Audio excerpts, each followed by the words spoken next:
안녕하십니까. 돈이 되는 5분 이야기 돈오야의 김지영입니다. 여러분 주변에 어떻습니까? CEO, 그리고 돈을 많이 버는 사람들은 수학을 잘했던 사람인가요?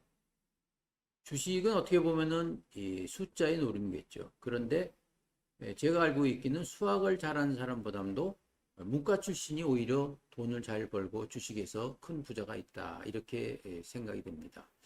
2008년도에 세계적인 금융 위기가 글로벌 위기가 있었죠. 그런데 그 글로벌 위기를 만들었던 사람들은 이 노벨상을 받았던 수학을 잘했던 학자였다라고 여러분은 아실 겁니다.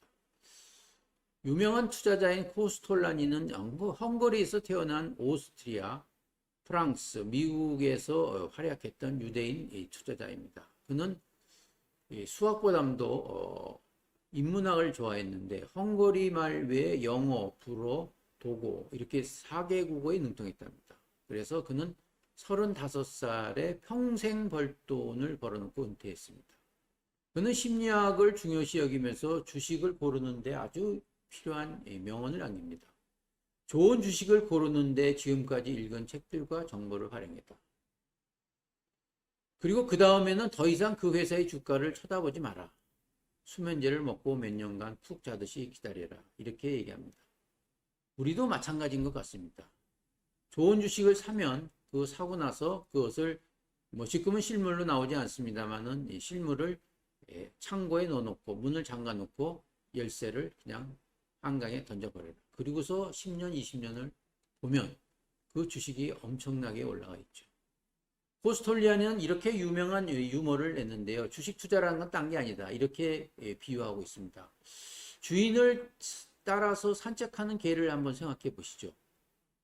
그리고 그 산책하는 경로는 항상 정해져 있습니다. 집에서 출발해서 공원으로 갔다가 다시 돌아오는데 이때 개들은 어떨까요? 어떨 때는 주인이 뒤를 따라서 가기도 하고 어떨 때는 개는 앞으로 가기도 하죠. 그리고 어쩔 때는 끈을 놓치게 되면 개는 멀리 가죠. 그러나 결국은 뒤처지던 앞으로 가던 간에 좌우지간 개는 자기 집으로 돌아오게 돼 있죠.